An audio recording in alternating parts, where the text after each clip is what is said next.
আমরা কি মানি? কোরআন। জোরে বলেন, আমরা কি মানি? যদি মানো কোরআন আল্লাহ, যদি মানো কোরআন আল্লাহ, এই পৃথিবীর সত্য আকাশ সবই যদি হয় তার, তবে ফিরে এসো কোরআনের আলোকিত জীবনের সন্ধানে, তবে ফিরে এসো কোরআনের আলোকিত জীবনের সন্ধানে। শঙ্কামুক্ত আলোর পৃথিবী পাবে তুমি উপহার, যদি মানো কোরআন আল্লাহ, যদি মানো কোরআন আল্লাহ। বলেন, যদি মানো কোরআন আল্লাহ, যদি মানো কোরআন আল্লাহ। যতই বাধা আসুক তোমার, আলোর পথেই তুমি চলবে, জালিমের হুঙ্কার পারবে না তোমাকে পরাজিত করতে, ঠিক কিনা? যতই বাধা আসুক তোমার, আলোর পথেই তুমি চলবে, জালিমের হুঙ্কার পারবে না তোমাকে পরাজিত করতে। যদি মানো জীবন আল্লাহ, এই জীবনে কায়েম হবে শুধুই বিধান যে তার, তবে ফিরে এসো কোরআনের আলোকিত জীবনের সন্ধানে, তবে ফিরে এসো কোরআনের আলোকিত জীবনের সন্ধানে। শঙ্কামুক্ত আলোর পৃথিবী পাবে তুমি উপহার, যদি মানো কোরআন আল্লাহ। বলেন, যদি মানো কোরআন, যদি মানো কোরআন আল্লাহ, যদি মানো কোরআন আল্লাহ। কোরআন ছাড়া এই পৃথিবী শান্তিময় হবে না, শান্তিময় পৃথিবী গড়তে কোরআন আসল ঠিকানা, ঠিক না? কোরআন ছাড়া এই পৃথিবী শান্তিময় হবে না, শান্তিময় পৃথিবী গড়তে কোরআন আসল ঠিকানা। যদি মানো জমিন আল্লাহ, এই জমিনে কায়েম হবে শুধুই আদেশ যে তার, তবে ফিরে এসো কোরআনের আলোকিত জীবনের সন্ধানে, তবে ফিরে এসো কোরআনের আলোকিত জীবনের সন্ধানে। শঙ্কামুক্ত আলোর পৃথিবী পাবে তুমি উপহার, যদি মানো কোরআন আল্লাহ, যদি মানো কোরআন আল্লাহ, যদি মানো কোরআন আল্লাহ, যদি মানো কোরআন আল্লাহ, ঠিক না? মানব রচিত সকল মতেই অশান্তির হয় সৃষ্টি, শান্তির সন্ধান পেতে হলে কোরআনে রাখো দৃষ্টি, ঠিক না? মানব রচিত সকল মতেই অশান্তির হয় সৃষ্টি, শান্তির সন্ধান পেতে হলে কোরআনে রাখো দৃষ্টি। যদি মানো কোরআন আল্লাহ, এই কোরআনই দিতে পারে মুক্তি মানবতার, তবে ফিরে এসো কোরআনের আলোকিত জীবনের সন্ধানে, তবে ফিরে এসো কোরআনের আলোকিত জীবনের সন্ধানে। শঙ্কামুক্ত আলোর পৃথিবী পাবে তুমি উপহার, যদি মানো কোরআন আল্লাহ। বলেন, যদি মানো কোরআন যদি মানো কোরআন আল্লাহ, যদি মানো কোরআন আল্লাহ। লিল্লাহি তাকবীর, লিল্লাহি তাকবীর। কোরআন সুন্নাহর আলো সারা বিশ্বে জানো। কোরআন আছে যেখানে, কোরআন নাই যেই দলে। লিল্লাহি তাকবীর। আল্লাহ কবুল করুন বলি আমিন। আলহামদুলিল্লাহ। ঐতিহ্যবাহী আল মাদ্রাসাতুল বাইতুর রাসূল সাল্লাল্লাহু আলাইহি ওয়াসাল্লাম যুব সমাজের উদ্যোগে আয়োজিত বিশাল তাফসীরুল কোরআন মাহফিলের সম্মানিত সভাপতি মহোদয়, সামনে উপস্থিত বিভিন্ন অঞ্চল থেকে আগত সর্বস্তরের প্রিয় তৌহিদি মুসলিম জনতা, পর্দার অন্তরালে শিক্ষিতা সম্মানিতা অবলা সরলা আমার মা এবং বোনেরা, আমরা সকলে মিলে সে মহান রবের দরবারে শুকরিয়া আদায় করি যে মহান রব আমাদেরকে ব্যক্তিগত, পারিবারিক, সামাজিক, রাষ্ট্রীয়, আন্তর্জাতিক সকল ব্যস্ততাকে উপেক্ষা করে যে মহান মালিক সুন্দর পরিবেশে আমাদেরকে আল্লাহ পাকের পবিত্র জান্নাতি প্যান্ডেলের নিচে আসার বসার তৌফিক দান করেছেন। সে মালিকের দরবারে হৃদয়ের গহীন থেকে ভালোবাসা মহাব্বত জাহির করে সকলে মিলে মহাব্বতের সাথে উঁচু আওয়াজে পড়ি আলহামদুলিল্লাহ। লক্ষ্য করি দরুদ ও সালাম বিশ্ব মহামানবতার মুক্তির দূত, যিনি হচ্ছেন তামাম পৃথিবীর মূল হাবিবের রাসূল, সে বিশ্ব নবী করুণার সুবিকার জান্নাতি কদম মুবারকে সালাতু সালাম পেশের লক্ষ্যে মহব্বতের সাথে পড়ি সাল্লাল্লাহু আলাইহি ওয়াসাল্লাম। আজকে তাফসীরুল কোরআন মাহফিলে আসতে পেরে আমরা খুশি না বেজার? কম না বেশি? আমরা আল্লাহ পাকের যত জায়গা আছে এই জান্নাতি প্যান্ডেলে আসলে আমরা বেশি খুশি হব, কারণ এটা পৃথিবীর অন্য কোনো রাজনৈতিক মঞ্চ নয়, দুনিয়ার কোনো সাংস্কৃতিক অনুষ্ঠান নয়, দুনিয়ার কোনো যাত্রাগান যাত্রাপালার কোনো মঞ্চ নয়। এটা হচ্ছে সরাসরি জান্নাতের টুকরা, জান্নাতের বাগান। জোরে বলেন সুবহানাল্লাহ।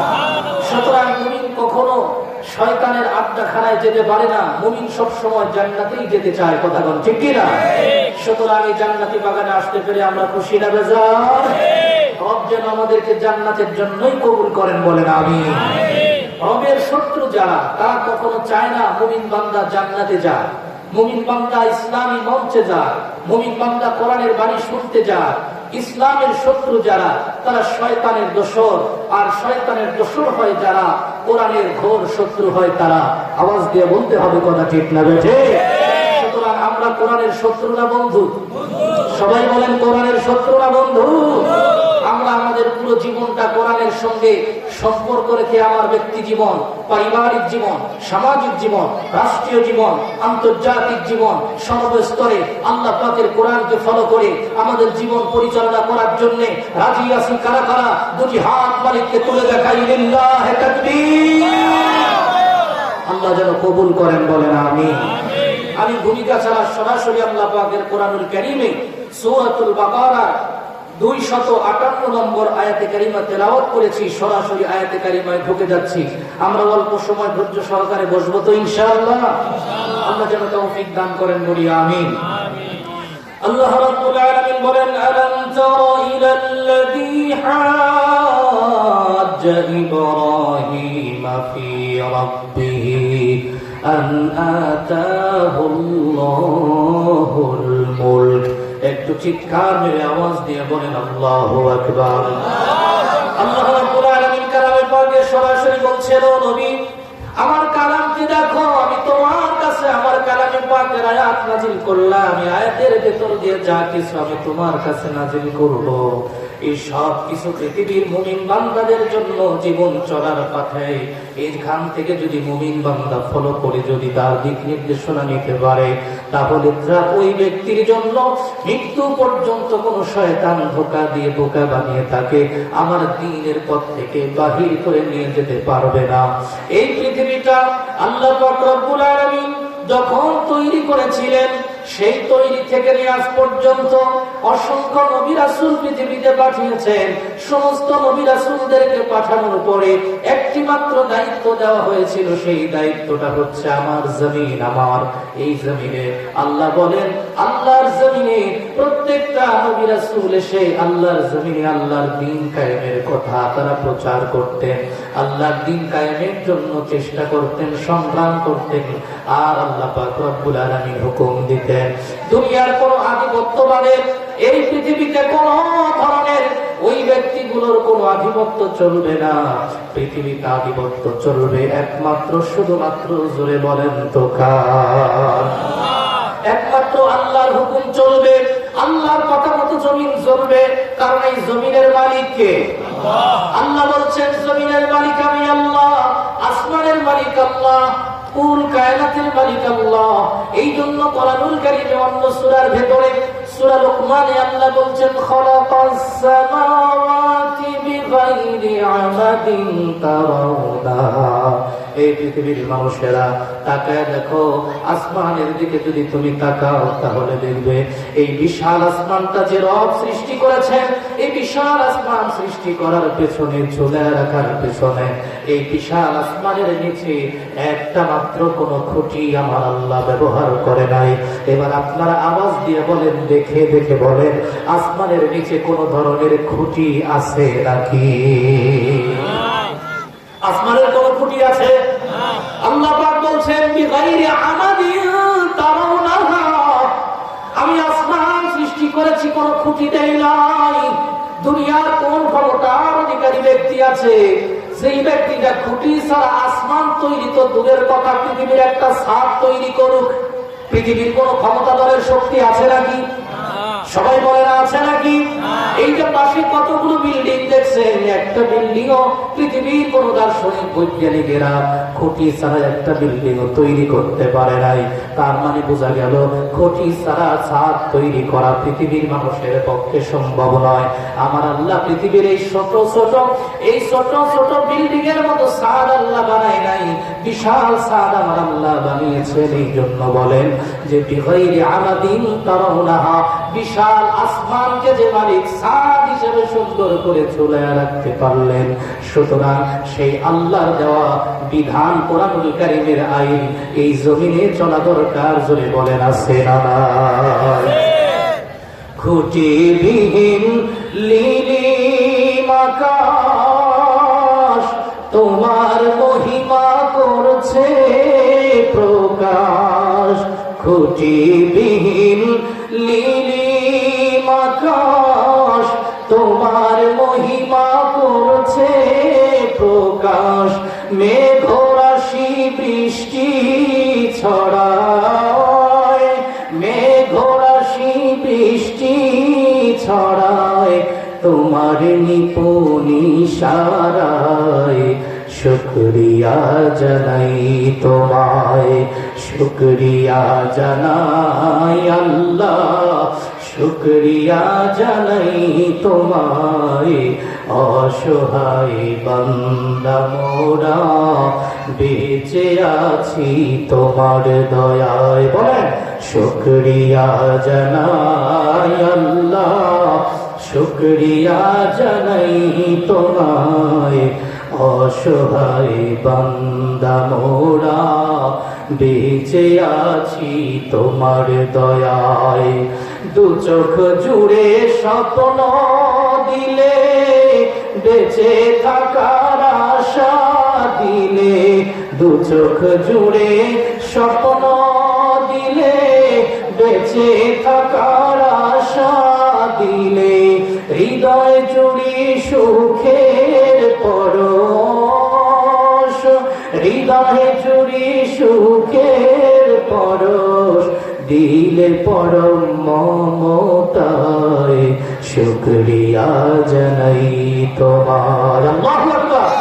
শুকরিয়া জানাই আল্লাহ, শুকরিয়া জানাই তোমায়।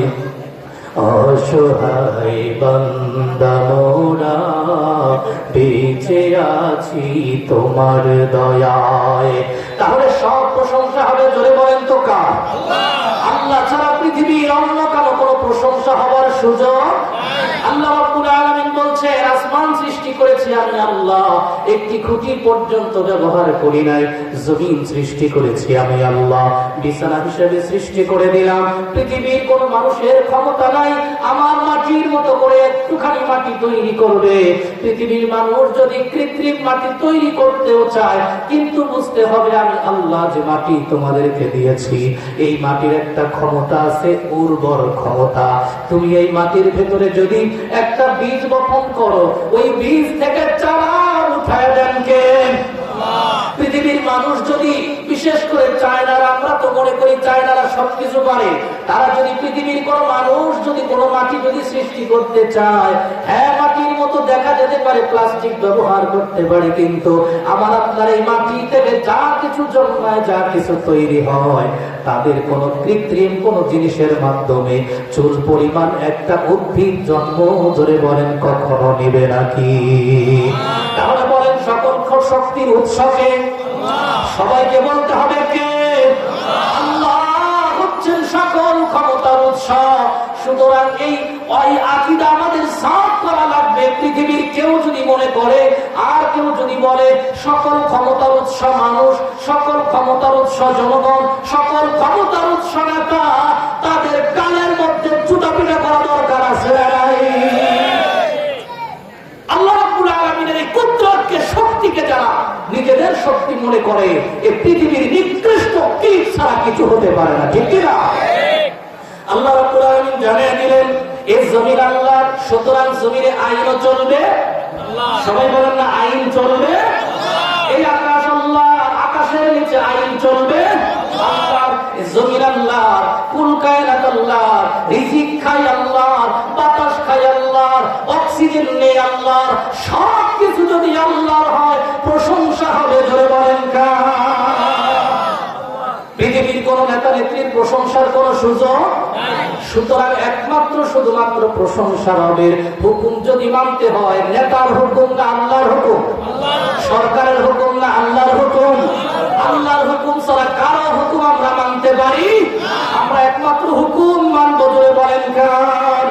আল্লাহ রাব্বুল আলামিন বলছেন, নবী গো, তোমার এই উম্মতগুলোকে জানিয়ে দাও, এই উম্মতগুলো যেন পৃথিবীর অন্য কারো হুকুম না মানে। হুকুম নাজিল করেছি আমি আল্লাহ, আমার হুকুমকেই তোমাদেরকে মানতে হবে। আলা লাহুল খালকু ওয়াল আমর, সৃষ্টি যিনি করেছেন, হুকুম চলবে, জোরে বলেন কার? নাকি কাল মারছে কোন লেলিনে? পৃথিবীর কোন কাল মার্কস, কোন লেনিন নিজের মন করা যত আইন তৈরি করেছে, এ পৃথিবীর মানুষকে শান্তি দিতে পারে নাই। সমস্ত আইনগুলো যা তারা তৈরি করেছে, প্রত্যেকটা আইন দিয়ে আমি মানুষগুলো শান্তি পায় নাই, বরং এই মানুষগুলো অশান্তির দাবানল প্রত্যেকটা ঘরে ঘরে দাও দাও করে জ্বলছে। কথা বল ঠিক কিনা? আল্লাহ যে আইন দিয়েছে, এই আইনের ভেতরে শান্তি আছে না নাই? সবাই বলে না, আল্লাহর আইনে শান্তি আছে না নাই? আমরা শান্তি পাওয়ার জন্য আল্লাহর একটা আইন মানি, সেটা হচ্ছে মসজিদে নামাজ আদায় করি, ঠিক কিনা? মসজিদে যখন নামাজ আদায় করতে যাই, বলুন তো দেখি পৃথিবীর এমন কোন মানুষ কখনো বলছে নাকি যে মসজিদে গেলাম, নামাজ আদায় করলাম, শান্তি পাইলাম না? এরকম কথা পৃথিবীর কোন মানুষ কখনো বলছে নাকি? এমনকি গরমের দিনেও যদি কোন মানুষ মসজিদে যায়, ওই গরমের দিনে মসজিদে গেলে পরে মানুষটা যখন ঠান্ডা পানি দিয়ে উযু করে, ঠান্ডা রৌদ্রের মধ্যে এত বিশাল তীব্র গরমের ভিতরে কণ্ঠনালী শুকিয়ে গেছে, কিন্তু বান্দা উযু করে যখন মসজিদে ঢুকেছে, তাকায় দেখবেন 36টা ঘুমের ট্যাবলেট খাওয়ার পরে নিজের ঘরে ঘুম ধরে না, কিন্তু জুমার দিন বান্দা যখন মসজিদে গিয়ে হাজির হয়, ইমাম সাহেব বক্তব্য দেয়, খুতবা দেয়, এদিক দিয়ে মুসল্লি কাজ হইয়া শুধু ঘুমায়। এখন ঠিক কিনা? ওরা গেল মসজিদ কিসের জায়গা? শান্তি। বলেন না কিসের জায়গা? আমাদের বলতে হবে কিসের জায়গা? মসজিদ হচ্ছে শান্তির জায়গা। মসজিদের আইন যদি রাষ্ট্রে কায়েম হয়, তাহলে এই রাষ্ট্রের ভেতরে শান্তি পাওয়া যাবে কি যাবে না? মুসলমানেরা আজকে মসজিদের আইন, ও মুসলমান রাষ্ট্রে না থাকার কারণে, আর মসজিদে শুধু আইন, আল্লাহর আইন থাকার কারণে মসজিদে শান্তি পাওয়া যায়, মসজিদে ঘুম আসে, মসজিদে নামাজ পড়ে তৃপ্তি পাওয়া যায়। আর মসজিদের বাহিরে রাষ্ট্রের মধ্যে আল্লাহর আইন না থাকার কারণে ওই মানুষগুলো শান্তি পাবে দূরের কথা, স্ত্রীটার কথা শোনে না, সন্তান কথা শোনে না, পৃথিবীর কেউ তাকে মূল্যায়ন করে না, দাম দেয় না। ওই লোকটা রাত্রিবেলা ঘুমোতে যাবে, ঘুমও ধরে না, 3-36টা ট্যাবলেট খাইলেও বান্দার ঘুম ধরে না। এমন অবস্থা যদি বলেন তো আছে না নাই? বোঝা গেল, তুমি যদি শান্তিতে ঘুমাতে চাও, শান্তিতে ঘুমাতে চাও, মসজিদের আইন রাষ্ট্রের মধ্যে কায়েম করে দাও, ঠিক না? মসজিদের আইন কোথায় কায়েম করতে হবে বলেন?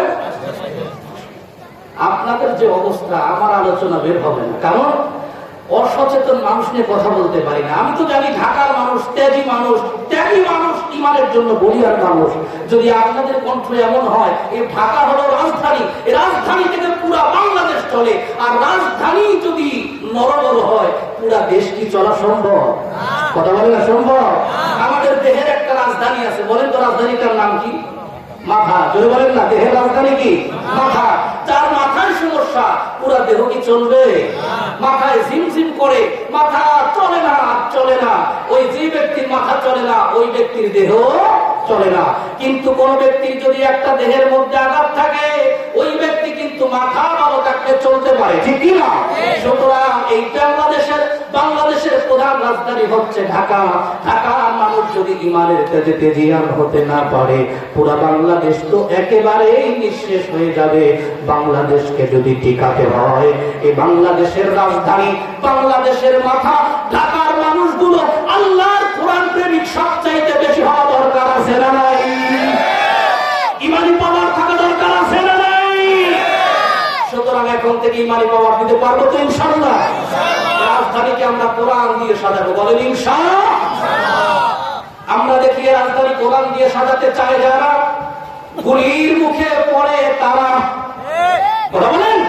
রাজধানীকে কোরআন দিয়ে সাজাতে চায় যারা, বুলেটের সম্মুখীন হয় তারা।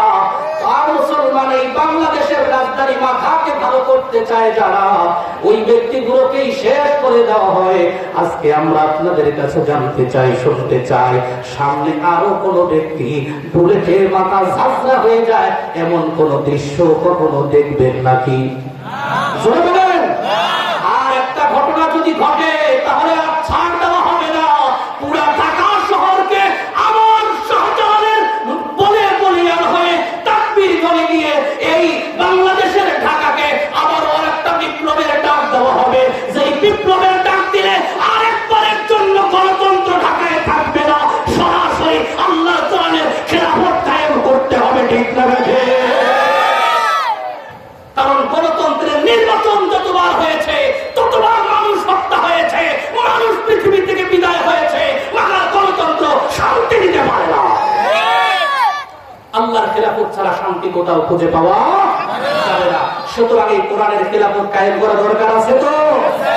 যুবকরা তৈরি হয়ে যাও, সামনে ডাক আসবে কোরআনের খেলাফত কায়েমের জন্য। আর কার্ল মার্কস লেনিনের তৈরি করা গণতন্ত্র এদেশের মানুষ মানবে না। এদেশের মানুষ এখন সজাগ হয়েছে, প্রত্যেকটা মানুষের দিলের ভেতরে কোরআনের ভালোবাসা, আল্লাহর ভালোবাসা জেগে উঠেছে। নবী করিম সাল্লাল্লাহু আলাইহি সাল্লামের শাসনের মতো, ওমরের শাসনের মতো, আবু বকরের শাসনের মতো আরেকটি বিপ্লব ঘটিয়ে কোরআনের রাজ কায়েম করে ছাড়বেই ছাড়বে, বলেন ইনশাআল্লাহ। আল্লাহ যেন তৌফিক দান করে, বলি আমিন। আমার ভাইরা, এই কোরআনের রাজ কায়েম করতে গেলে একটা বাধার সামনে আসে। ওই বাধাটা সাধারণ কোন বাধা না, রাষ্ট্রীয় বাধা। জোরে বলেন, কি বাধা? রাষ্ট্রীয় বাধা। ওই কথাটি আল্লাহ পাক কোরআনুল কারীমে বলেছেন, আপনাদের সামনে আয়াতে কারিমা পড়েছি, একটু তাফসীর করা দরকার আজকে না। আল্লাহ রাব্বুল আলামিন বলেন, আলাম তারা ইলাল্লাযী হাজ্জা ইব্রাহিম ফি রাব্বিহি আন আতাহুল্লাহুল মুলক। আল্লাহ বলেন, ও নবী, আপনি কি ভেবে দেখেছেন দেখেছেন? আপনি চিন্তা করে দেখেছেন কি হযরত ইব্রাহিম আলাইহিস সালাতু ওয়াস সালাম আপনার জাতির পিতা, আপনার পূর্বে এসেছিলেন হযরত ইব্রাহিম। ইব্রাহিম আলাইহিস সালাতু ওয়াস সালাম যখন নমরুদের কাছে দাওয়াত নিয়ে গেল, কিসের দাওয়াত? বলে তাওহীদের দাওয়াত, ঈমানের দাওয়াত। ও মুসলমান, হযরত ইব্রাহিম আলাইহিস সালাতু ওয়াস সালাম ও মুসলমানেরা নমরুদের কাছে গিয়ে যখন বলল, মিস্টার নমরুদ, এখনই পড়ে নাও লা ইলাহা ইল্লাল্লাহু ইব্রাহিম খলিলুল্লাহ। তাহলে তুমি যদি এই কালিমা পড়ো, আল্লাহর খলিল হিসেবে আমাকে বিশ্বাস করো, আল্লাহ ছাড়া কোনো মাবুদ নাই, তুমি যদি স্বীকার করো, তুফলিহুন, তুমি কামিয়াব হয়ে যাবে। জোরে কোন সুবহানাল্লাহ। পৃথিবীর মানুষ মনে করে আমি সফল হয়েছি। কিভাবে সফল হই না? বলে আমি একটা বিল্ডিং করেছি, বিশাল দালান করেছি, সফল হয়েছি। ও মুসলমান, আল্লাহর নবী বলে দুনিয়ার বিল্ডিং বানালে তুমি সফল হয়েছো নিজে ভাবতে পারো, আসলে তুমি সফল না। সফল তো ওই ব্যক্তি যেই ব্যক্তির দুনিয়ার বিল্ডিং নাই, কিন্তু জান্নাতের বিল্ডিং দুনিয়া থেকে লাভ করতে পেরেছে, ওই ব্যক্তি হলো সফল। আর যে ব্যক্তি আল্লাহর বিধানের বিরুদ্ধে গিয়ে শুধু দুনিয়ার ক্ষমতা পেয়ে যারা মনে করে নিজেদেরকে সফল, আল্লাহর নবী বলেন ওরা সফল নয়, ওরা বিফল। চিৎকার মেরে বলেন কথা ঠিক কিনা? এবার বলেন আমরা সফলতা চাই না বিফলতা চাই? রব্বুল আলামিন বলেন, নবী গো, আপনার পূর্বে হযরত ইব্রাহিম এসেছিলেন, তিনি যখন নমরুদের কাছে গিয়ে কোরআনের দাওয়াত পেশ করলেন, তিনি যখন নমরুদের কাছে গিয়ে আল্লাহর তাওহীদের দাওয়াত পেশ করলেন, তখন নমরুদ ডাক দিয়ে বলে, না না, আন আতাহুল্লাহুল মুলক। মুলক মানে রাষ্ট্র। বলেন মুলক মানে? মুলক মানে রাজত্ব। বলেন মুলক মানে রাজত্ব। হযরত ইব্রাহিম আলাইহিস সালাতু ওয়াস সালামের দিকে আঙ্গুল তুলে ফেলে ওই নমরুদ ডাক দিয়ে বলে, ও ইব্রাহিম, তুমি কি ভেবেছো? তুমি কি জানো আমি একজন পাওয়ারফুল, একজন রাষ্ট্রনায়ক, আমি হচ্ছি একজন রাজত্বের মালিক। হযরত ইব্রাহিম ডাক দিয়ে বলে, আল্লাহ ডাক দিয়ে বলে, নবী গো, আমি আল্লাহ এই নমরুদকে পাওয়ার দিলাম, নমরুদকে রাষ্ট্র ক্ষমতা দিলাম, আমি আল্লাহ নমরুদকে রাজ্য দান করলাম, কিন্তু নমরুদ কখনো সে আমি আল্লাহর শুকরিয়া আদায় করলো না, নিজের বড়ত্ব নিয়ে চললো। ও মুসলমান, পৃথিবীর মানুষ যদি চেষ্টা করে, একা একা কোনো কাজ কখনো সফল করতে পারে নাকি? জোরে বলেন, পারে নাকি? বান্দা চেষ্টা করে, কিন্তু দান করে কে? জোরে বলেন না, দান করে কে? আর এই রাজত্বের মালিক জোরে বলেন কে? জিজ্ঞেস করবেন, হুজুর, আল্লাহ রাজত্বের মালিক কোথায় পেয়েছে? আল্লাহ কোরআনুল কারীমে স্পষ্ট করেছেন, কুলিল্লাহুম্মা মালিকাল মুলকি তুতিল মুলকা মান তাশা ওয়া তুইজ ওয়া তানজিউল মুলকা মিম্মান তাশা।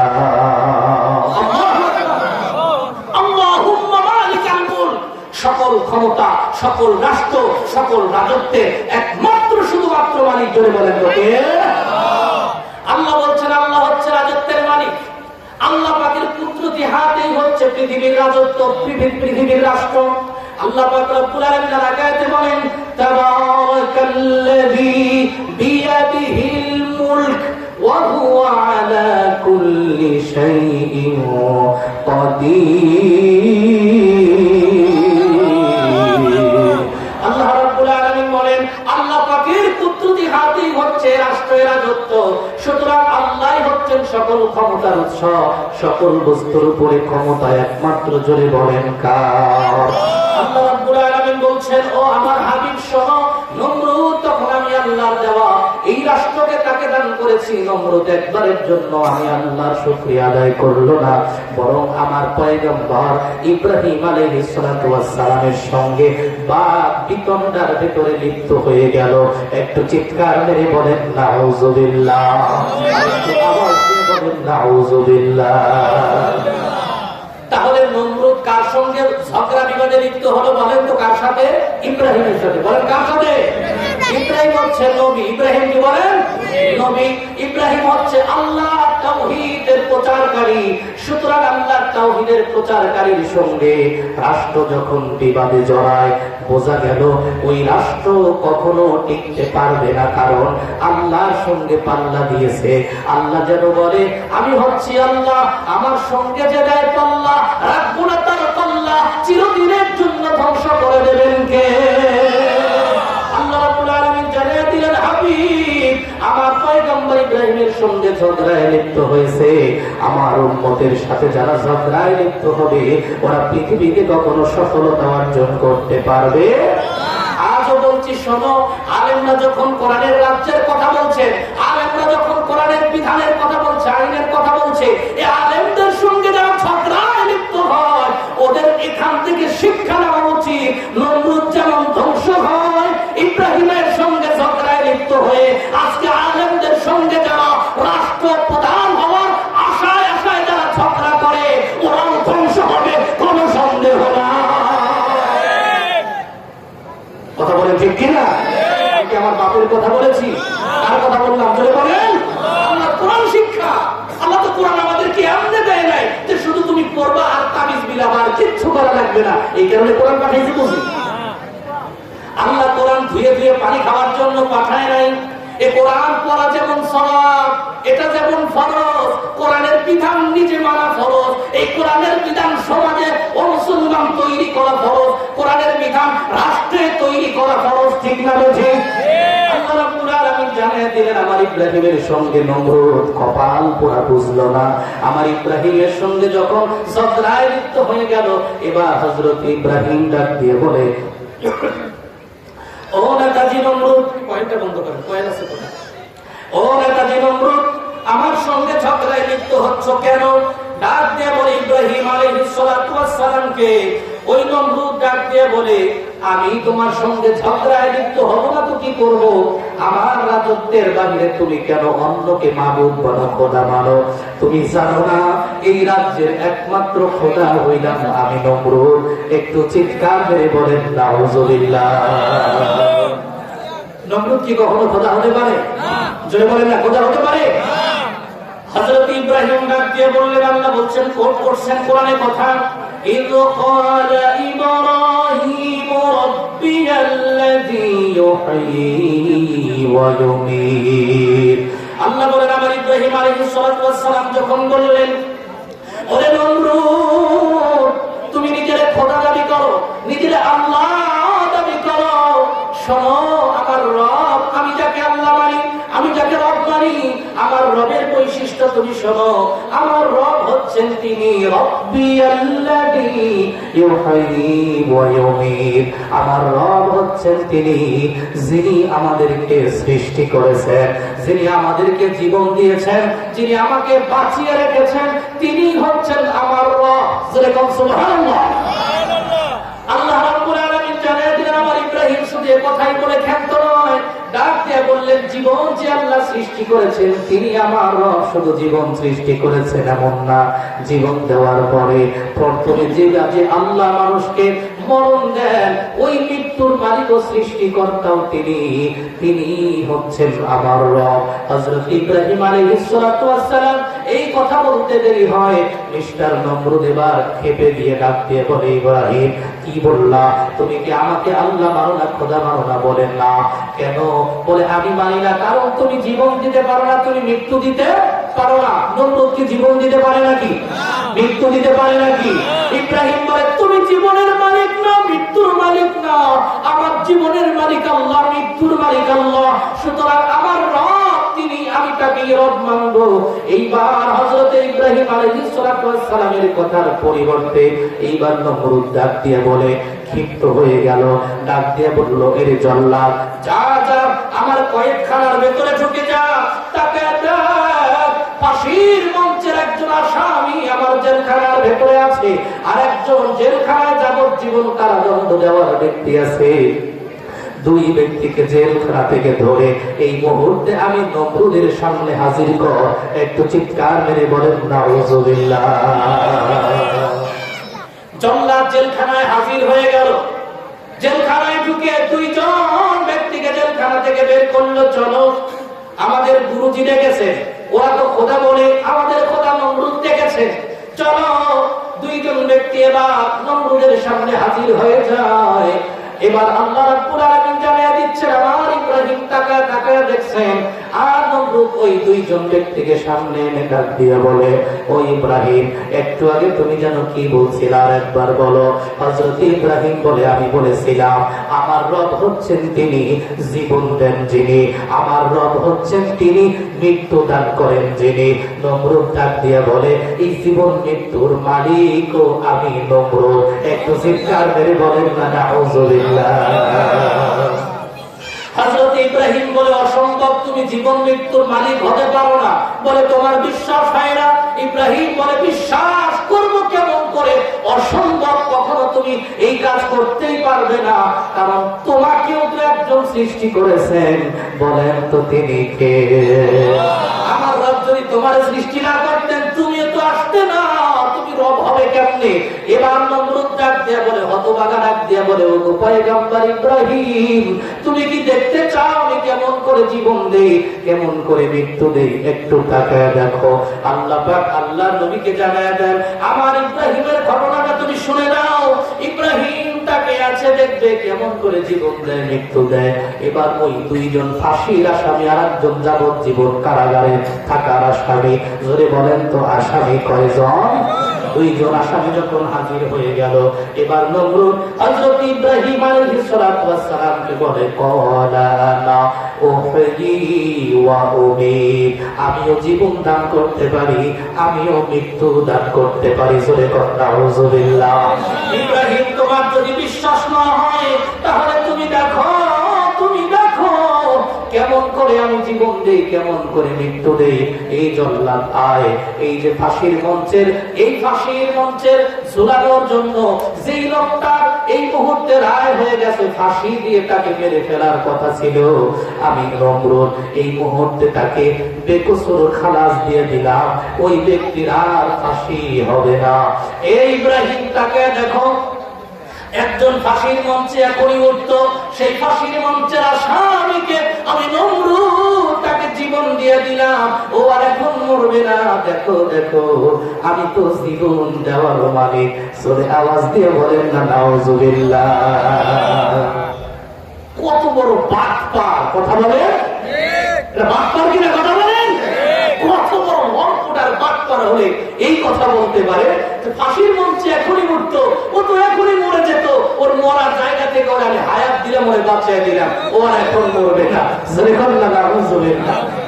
দুই নাম্বার জল্লাদকে ডাক দিয়ে বলে, জল্লাদ এই যে যাবজ্জীবন কারাগারে থাকতো, যতদিন এমনি এমনি মরণ না হতো ততদিন সে কারাগারে থাকতো। এই লোকটারে ধরে ফাঁসির মঞ্চে তুলে এখনই তাকে ফাঁসি দিয়ে দে। এইবার যাবজ্জীবন কারাগারে ওই আসামিকে ধরে ও মুসলমান ফাঁসির মঞ্চে ঝুলিয়ে তাকে ফাঁসি দিয়ে দেওয়া হলো। ডাক দিয়ে বলল, দেখো যে লোকটা বেঁচে থাকার কথা ছিল ওকে আমি মেরে ফেললাম, তাহলে আমি মৃত্যুর মালিক। সবাই বলে না নমরুদ কি আসলে মৃত্যুর মালিক? তাহলে যারা বিশ্বাস আছে অবশ্যই জবান খুলে বলতে হবে। যদি না বলি তাহলে আমার রব বেজার হয়ে যাবে, কারণ মনে মনে যেন আমি ভাবতেছি যে হ্যাঁ নমরুদই মালিক। যদি নমরুদ মালিক না হতো অবশ্যই প্রতিবাদ করতাম। না, নমরুদ কোন হায়াত মৌতের মালিক হতে পারে না। হায়াত মৌতের মালিক জোরে বলেন কে? হযরত ইব্রাহিম আলাইহিস সালাতু ওয়াস সালাম ডাক দিয়ে বলে, নমরুদ তুমি হায়াত দিলা কেমনে, মৌত দিলা কেমনে? এতদিন ভেবেছিলাম তুমি নমরুদ বড় জ্ঞানী, আজকে দেখছি চিরতরের জন্য যত মানুষ পৃথিবীতে আসবে সমস্ত মানুষের চেয়ে নিকৃষ্ট মূর্খ হলে তুমি নমরুদ। কথা কোন ঠিক কিনা? এই জন্য আবু জাহেল একটা নাম আছে, আছে না নাই? এটার আগের নাম ছিল আবুল হেকাম। বলেন না নামটা কি ছিল? আবুল হেকাম। হেকাম শব্দের অর্থ বুদ্ধি, বুদ্ধিজীবী। বুদ্ধিজীবীর বাবা ছিল, বুদ্ধির বাবা বলতো আবু জাহেলকে। আল্লাহ জানিয়ে দিলেন এই আবু জাহেলের উত্তরসূরি যারা, নমরুদের উত্তরসূরি যারা, ফেরাউনের উত্তরসূরি যারা, এরা কখনো আবুল হেকাম হতে পারে না, বুদ্ধির বাবা হতে পারে না। ওরা আবু জাহেল তথা পুরুষের পিতা। কথা কোন ঠিক কিনা? আল্লাহ রাব্বুল আলামিন জানিয়ে দিলেন, হযরত ইব্রাহিম বলে বুঝি তোমার জীবন দেওয়া, এই বুঝি তোমার মৃত্যু দেওয়া, এটাকেই বুঝি জীবন আর মৃত্যুর কথা বলে। আরে বেটা, যে আল্লাহ তোমাকে সৃষ্টি করেছেন সেই জীবন তুমি সৃষ্টি করতে পারবে নাকি? যে আল্লাহ তোমাকে মৃত্যু যেভাবে দেন সেইভাবে মৃত্যু দিতে পারবে নাকি? এগুলো দিয়ে যেহেতু তোমাকে বোঝানো যায় না, তাহলে আসো আরেকটা শর্ত তোমাকে দিয়ে দেই। হযরত ইব্রাহিম দ্বিতীয় নম্বর আরেকটা মহান মালিকের একটা সুন্দর বৈশিষ্ট্য গুণাবলী তিনি উল্লেখ করলেন। আমার রব হচ্ছেন তিনি, আমার রব হচ্ছেন তিনি। ক্বালা ইব্রাহিম ফাইন্নাল্লাহা ইয়াতি বিশ-শামসি মিনাল মাশরিকি ফাআতি বিহা মিনাল মাগরিব। এ নমরুদ, আমার রব হচ্ছেন তিনি, যিনি সকালবেলা সূর্য উঠান পূর্ব আকাশে আর সন্ধ্যাবেলা সূর্য ডুবাইয়া দেন পশ্চিম আকাশে। আমার রব হচ্ছেন তিনি।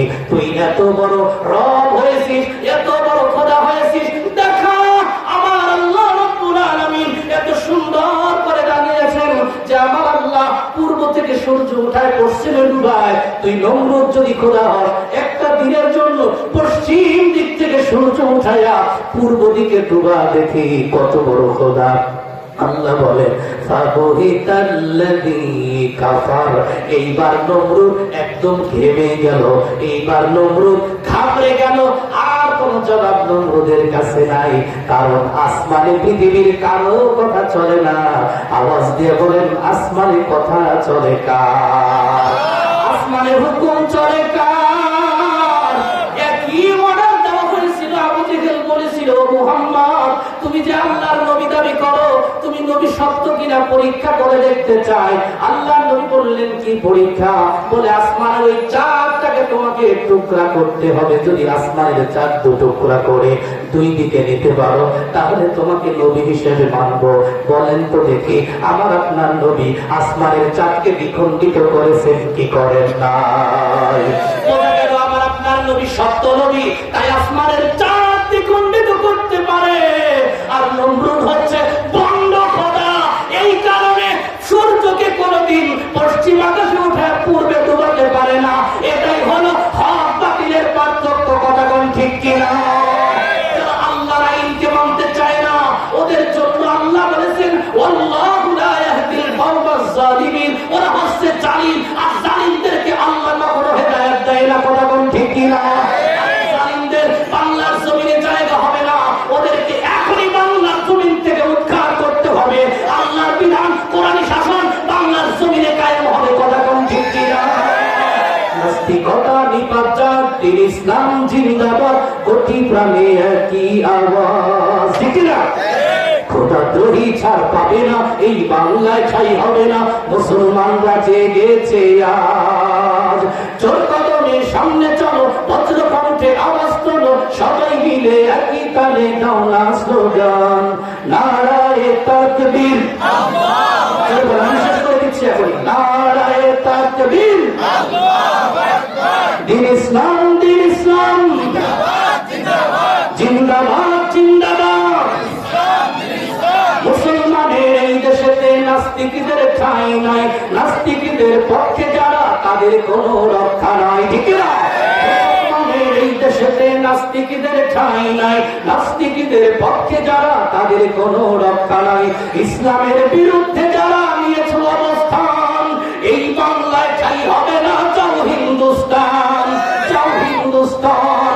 চোর কদমের সামনে চলো, বজ্র কণ্ঠে আওয়াজ তোলো, সবাই মিলে একই তালে দাও না স্লোগান, নারায়ে তাকবীর, আল্লাহু আকবার, নারায়ে তাকবীর, আল্লাহু আকবার।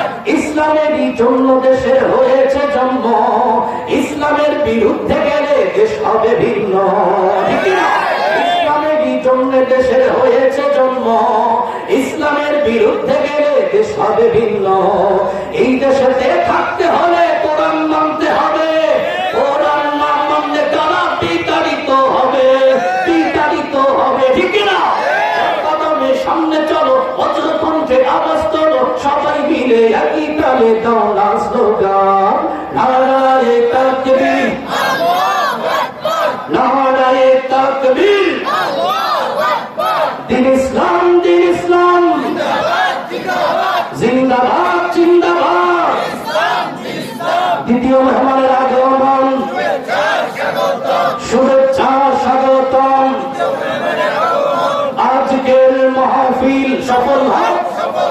লিল্লাহি তাকবীর। আল্লাহ কবুল মঞ্জুর করুন করে বলেন আমিন। ওয়া আখিরু দাওয়ানা আলহামদুলিল্লাহি রাব্বিল আলামিন।